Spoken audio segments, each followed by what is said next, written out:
माननीय श्री चंद्रकांत दादा पाटील पालकमंत्री सांगली यांनी घेतला सांगली जिल्हा पोलीस दलाच्या कामगिरीचा आढावा। माननीय श्री चंद्रकांत दादा पाटील मंत्री उच्च व तंत्र शिक्षण संसदीय कार्य तथा पालकमंत्री सांगली जिल्हा यांनी दिनांक 31 जानेवारी 2025 रोजी त्यांच्या सांगली जिल्ह्याच्या दौऱ्यादरम्यान पोलीस अधीक्षक कार्यालय सांगली येथे भेट दिली। या भेटीवेळी त्यांनी माननीय पोलीस अधीक्षक सांगली, अप्पर पोलीस अधीक्षक सांगली, पोलीस उपअधीक्षक गृह व जिल्ह्यातील सर्व उपविभागीय पोलीस अधिकारी यांच्यासोबत बैठक घेतली। या बैठकीमध्ये सांगली जिल्ह्यातील कायदा व सुव्यवस्थेचा आढावा घेऊन गुन्ह्यांबाबत माहिती घेतली। सदर बैठकीवेळी पोलीस अधीक्षक सांगली यांनी सन 2024 मधील सांगली जिल्ह्यातील गुन्ह्यांचा आढावा सादर करून पोलिसांनी केलेल्या कारवाईबाबतची विस्तृत माहिती सादर करून सांगली जिल्हा पोलीस दलाकडून राबविण्यात येत असलेल्या विविध कार्यक्रम व योजनांची माहिती सादर केली। अंमली पदार्थ मुक्त सांगली यावर अधिक लक्ष देण्याबाबत तसेच अंमली पदार्थावर पोलीस विभागाकडून कठोर कारवाई करण्याबाबत व अशा प्रकरणामध्ये कोणाचीही गय न करता दोषींवर कडक कारवाई करण्याबाबत माननीय पालकमंत्री यांनी आदेशित केले आहे। अंमली पदार्थांना तरुण पिढी बळी पडू नये म्हणून या क्षेत्रात काम करणाऱ्या विविध संघटनांनी पुढाकार घेऊन वेगवेगळ्या उपायांच्या माध्यमातून लोकांमध्ये जास्तीत जास्त जनजागृती निर्माण करावी।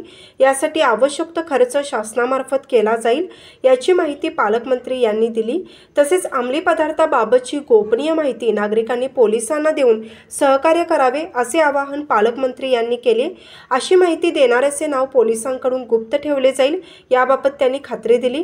या बैठकीदरम्यान पोलीस अधीक्षक सांगली व अप्पर पोलीस अधीक्षक सांगली यांचे मार्गदर्शनाखाली केलेल्या विटा येथील 30 कोटी MD ड्रग्ज कारवाईबाबत माननीय पालकमंत्री यांनी सांगली पोलीस दलाचे अभिनंदन करून सदर कारवाईकरिता स्थानिक गुन्हा अन्वेषण शाखा सांगलीकडील पोलीस निरीक्षक सतीश शिंदे, सहाय्यक पोलीस निरीक्षक पंकज पवार, सागर टिंगरे, नागेश खरात व स्टाफ यांना प्रशस्तीपत्र देऊन त्यांचा गौरव करण्यात आला।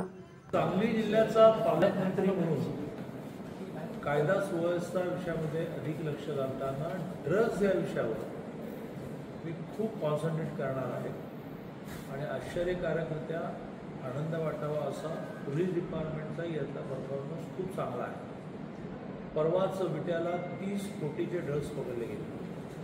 मी 2 गोष्टींचं आव्हान तुमच्या माध्यमातून करतो आहे की आपापल्या मुलांना सांभाळा आणि आपल्याला मिळालेली टीप, आपल्याला मिळालेली माहिती पोलीस डिपार्टमेंटला ट्रान्सफर करा।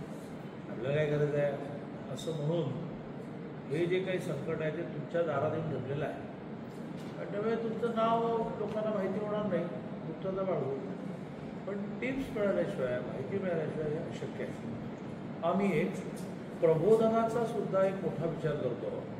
तुमच्या माध्यमातून मी आवाहन करतो की जे ड्रग्ज विषयात प्रबोधनाचं काम करतात त्यांनी SP ला कॉन्टॅक्ट करावा, स्वतःची स्कीम मांडावी की तुम्ही कसं प्रबोधन करणार आहात। त्याचा सगळा खर्च आम्ही करू, नियोजनमधून करू, CSR मधून करू, पण नुसत्या प्रबोधनाने हा विषय संपणार नाही, धाकानेचा विषय संपणार आहे।